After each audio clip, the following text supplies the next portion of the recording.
जय श्री राम। संत कल्याण वाणी का 9वां भाग आपके सामने प्रस्तुत कर रहा हूँ। सभी संत कल्याण वाणी सुनने वाले श्रोताओं का मेरे संत कल्याण वाणी चैनल में हार्दिक स्वागत है। सबसे प्रार्थना है, कृपया मेरे चैनल को सब्सक्राइब करें। संतों की अमूल्य वाणी है, इसको शेयर करें, लाइक करें। आपका कुछ सुझाव कहना हो तो लिखें। कल्याण पत्रिका गीता प्रेस से छपती है, मासिक पत्रिका है। करीब 2.5 लाख से ज़्यादा प्रतियां हर महीने इसकी बिकती हैं। अधिक से अधिक लोगों को कल्याण पत्रिका पढ़नी चाहिए, इसका प्रचार प्रसार भी करना चाहिए। इसमें पूज्य सेठ जी, स्वामी श्री रामसुखदास जी महाराज, श्री हनुमान प्रसाद जी पोदार आदि महान जो संत महात्मा हुए, सच्चे संत महात्मा, उनकी वाणियाँ इसमें प्रकाशित होती रहती हैं। राम। जय पावक रवि चंद्र जयति जय, सतचित आनंद भूमा जय जय। जय जय विश्वरूप हरि जय, जय हर अखिलात्मन जय जय। जय विराट जय जगत पते, गौरी पति जय रमापते। प्रत्येक कल्याण पत्रिका में ये छपा हुआ रहता है, वर्षों से चलता आ रहा है। अब कल्याण के अंतर्गत पूज्य सेठ जी के वचन हैं, 9वां भाग है। पूज्य सेठ जी कहते हैं, याद रखो, मनुष्य जब सब उपायों से हार जाता है तब उसे हरि नाम सूझता है। हारे को हरि नाम, तभी वह हरि नाम को पकड़ता है और तभी उसे विजय भी मिलती है। अद्भुत। बस 2 बातें हैं, भगवान की कृपा पर विश्वास और भगवान के नाम का आश्रय। फिर कोई चिंता नहीं, ध्यान नहीं लगता, न सही, मन बस में नहीं होता, न सही। भगवान नाम का आश्रय सब ठीक कर देगा। भगवान पापी और नीच के भी उद्धारक हैं। यह विश्वास करके केवल जीभ से भगवान के नाम का उच्चारण करते रहो।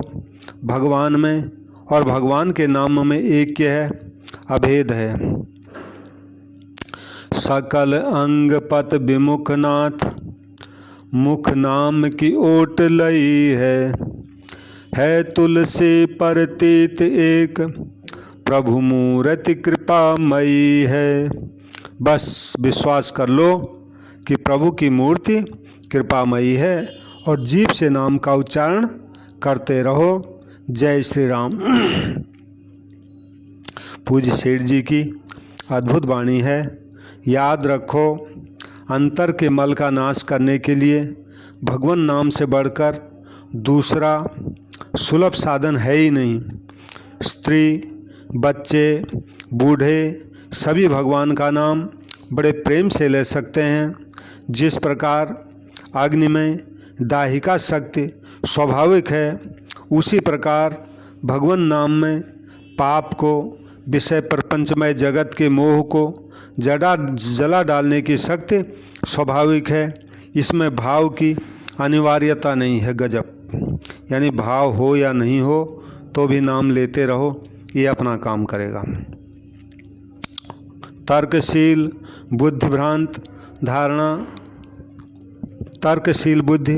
भ्रांत धारणा करवा देती है कि बिना भाव के क्या लाभ होगा। पर समझ लो, ऐसा सोचना अपने आप गड्ढे में गिरना है। भाव हो या नहीं, हमें आवश्यकता है नाम लेने की। नाम की आवश्यकता है, भाव की अनिवार्यता नहीं। बताओ कितनी ऊंची बात बता दी। भाव हो तो बहुत ठीक, परंतु हमें भाव की ओर प्रधानतया दृष्टि नहीं डालनी चाहिए। भाव न हो तब भी नाम जप तो करना ही चाहिए। देखो, नाम भगवत स्वरूप ही है। नाम अपनी शक्ति से, नाम अपने वस्तु गुण से सारा काम कर देगा। विशेषकर कलयुग में तो भगवान नाम के समान सरल और कोई साधन है ही नहीं। जय श्री राम। याद रखो, मनोनिग्रह बड़ा ही कठिन है। चित्त की शांति के लिए प्रयास करना बड़ा ही कठिन है, पर भगवान नाम तो इसके लिए भी सहज साधन है। बस भगवान नाम की जोर से ध्वनि करो, कीर्तन करो, मनोनिग्रह स्वतः हो जाएगा। फिर तो मंगल ही मंगल है। आलस्य और तर्क ये दो नाम जप में बाधक हैं। प्रायः आलस्य के कारण ही कह बैठते हो कि नाम जप होता नहीं, किंतु यह तो बहाना है। भगवान के स्मरण कीर्तन में कोई आयास होता ही नहीं। अभ्यास बना लो, नाम लेने की आदत डाल लो, फिर तो स्वतः नाम स्मरण कीर्तन होने लगेगा। नाम लेत भव सिंधु सुखाही, इस पर श्रद्धा करो, इस विश्वास को दृढ़ करो। इस पर सज्जनों के विचार के लिए ही सिद्धि प्राप्त संत ने संदेश दिया है। क्या संदेश दिया है? कंजूस की भांति नाम को संभालो। पायो राम नाम चिंतामणि, उर करतैन खसे हों, यानी हृदय से जाता ही नहीं है। निश्चय समझो, नाम के बल से बिना परिश्रम ही भवसागर तर जाओगे और भगवान के प्रेम को भी प्राप्त कर लोगे। निरंतर भगवान का नाम लो, कीर्तन करो। संतों के विचार से सर्वोत्तम साधन यही है। हारे को हरि नाम, इसी उपाय से सबका मंगल दिखता है। अन्य उपायों में राग द्वेष उत्पन्न होकर फंस जाने का भय है। भगवान पर विश्वास करो, उनकी कृपा का भरोसा हो और नाम जप होता रहे तो अपने आप ही निर्भयता आएगी, साहस आएगा तथा विपत्ति का टलना भी इसी उपाय से संभव होगा। जय श्री राम। शिव। अद्भुत बातें हैं, अद्भुत बातें, अद्भुत बातें, अद्भुत आश्चर्यजनक बातें। जय श्री राम। अब जो है ऐसी वाणी बोलिए शीर्षक के अंदर एक लेख आया है। डॉक्टर श्री सिद्ध गोपाल जी ने इसको प्रेषित किया है। वाणी किसी भी व्यक्ति और उसके संस्कारों की परिचायक होती है। संयमित वाणी के लिए उपयुक्त शब्दों का चयन आवश्यक है, जो कि सभी को प्रिय हो। कबीरदास जी ने कहा है, ऐसी वाणी बोलिए मन का आपा खोय, औरन को शीतल करे आपहु शीतल होय। हमारे ऋषियों ने जन जन के लोक व्यवहार में उत्कृष्टता लाने के लिए संवाद शैली में गरिमा और मधुरता पर बल दिया है। वाचा वदामि मधुमद, सत्य भाषण के लिए लिखा है, सत्यं ब्रूयात् प्रियं ब्रूयात् माँ ब्रूयात् सत्यम सत्यम प्रियम, अर्थात सत्य बोलो, प्रिय बोलो एवं अप्रिय लगने वाला सत्य मत बोलो। वाणी के 4 गुण बताए गए हैं, सारम, सुष्टम, मित्तम और मधु। अर्थात वाणी सारपूर्ण, सुंदर, संक्षिप्त तथा मधुर हो। इसके विपरीत आज्ञा देने के स्वर में बोलना, चिल्लाकर बोलना, अश्लील शब्द बोलना, कटु बोलना, ये 4 वाणी के दोष हैं। मनुष्य को चाहिए कि वह वाणी के सद्गुणों का विकास करे और दुर्गुणों को वाणी से भगाए। अर्थात मेरी जिह्वा का अग्रभाग ही मधुमय न हो, अपितु पिछला भाग भी। तात्पर्य यह है, हम किसी के सामने ही मीठा न बोलें, उसके पीठ पीछे भी ऐसे ही बोलें। अब जरा कटुवाणी का प्रभाव देखिए। महाभारत का कारण था द्रौपदी द्वारा दुर्योधन के प्रति कहे गए कटुवचन परिणाम से सभी परिचित हैं।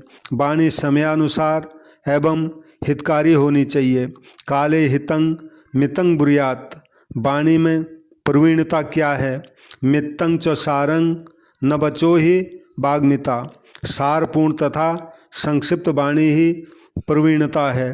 कहते हैं वाणी रसवती यस्य सफलं तस्य जीवनम, जिसकी वाणी में रस है उसी का जीवन सफल है। अद्भुत।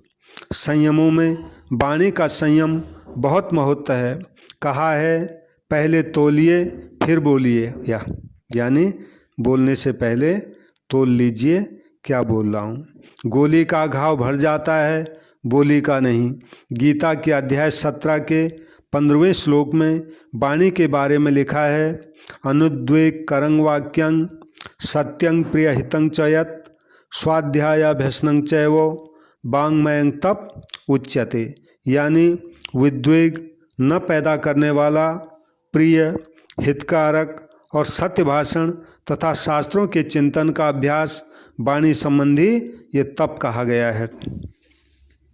एक बार दांतों ने जीभ से कहा कि हम तुम्हें काट लें तो तुम क्या करोगी?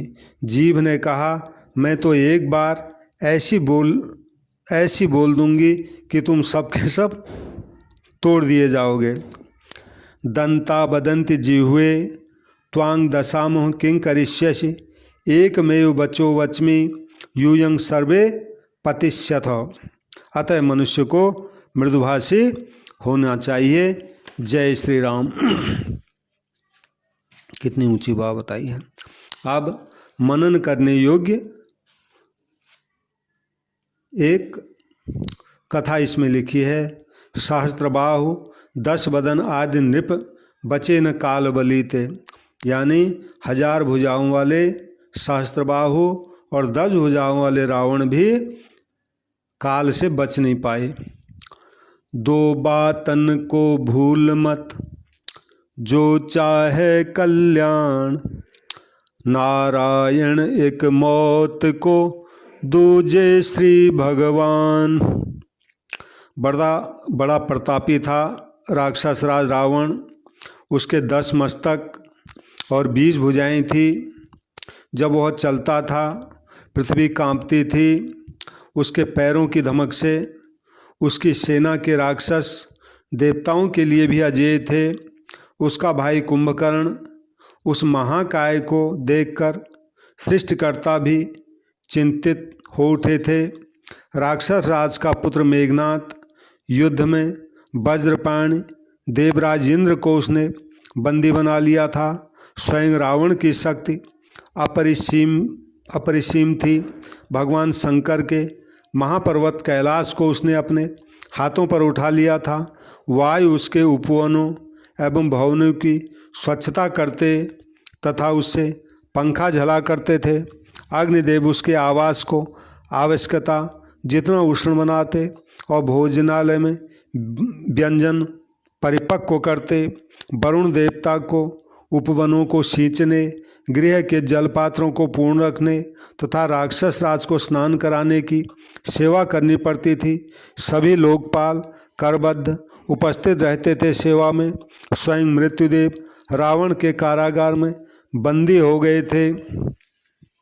मृत्युदेव किसी के द्वारा सदा के लिए बंदी नहीं हुए। इतना वैभव, इतना प्रताप, हुंकार मात्र से स्वर्ग तक को संतप्त करने वाला तेज, लेकिन रावण को भी मरना पड़ा एक दिन। सुरासुरजयी त्रिभुवन को रुलाने वाला परम प्रतापी रावण रणभूमि में उसके मस्तकों को सियार भी ठुकरा सकते थे। लुट के पड़े थे वे 10 मस्तक, कटी पड़ी थी 20 भुजाएं। मृत्यु ने रावण का सारा गर्व समाप्त कर दिया।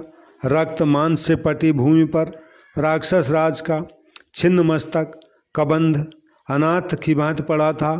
रावण से भी बढ़कर प्रतापी था कार्तिकेय शास्त्रबाहु अर्जुन।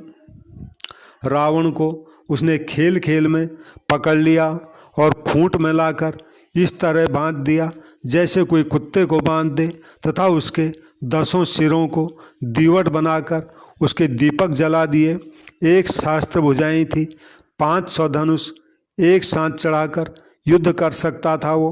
भगवान दत्तात्रेय की कृपा प्राप्त हो गई थी। शारीरिक बल तो था ही, योग की भी अनेक सिद्धियां मिल गई, कहीं तुलना नहीं थी। शास्त्रार्जुन के बल की क्या काम आया वह बल। युद्ध स्थल में भगवान परशुराम जी के परश से कटी भुजाएं वृक्ष की टहनियों के समान बिखरी पड़ी रह गई। सदा गर्भ से उन्नत रहने वाला मस्तक धड़ से अलग हो गया। शास्त्र बाहु अर्जुन को भी मृत्यु ने पृथ्वी पर पछाड़ पटका। जिसके 10 मस्तक और 20 भुजाएं थी वह रावण अमर नहीं हुआ। जिसने रावण को भी बांध लेने वाला बल और 1000 भुजाएं पाई वह शास्त्र बाहु अर्जुन अमर नहीं हुआ, उनको भी मरना पड़ा। 1 सिर और 2 हाथ का अत्यंत दुर्लभ मनुष्य, अरे भाई भूल मत कि तुझे भी मरना है, सबको मरना है, केवल यही जीवन का सत्य है, इसे मत भूल और भगवान का स्मरण कर। जय श्री राम, जय श्री राम, जय श्री राम। सबसे मेरी पुनः प्रार्थना है, कृपया मेरे संत कल्याण वाणी चैनल को सब्सक्राइब करें। संतों की वाणी है, इसको लाइक करें, शेयर तो ज़रूर करें। सबको मेरा नमस्कार, सबको प्रणाम। जय श्री राम, जय श्री राम।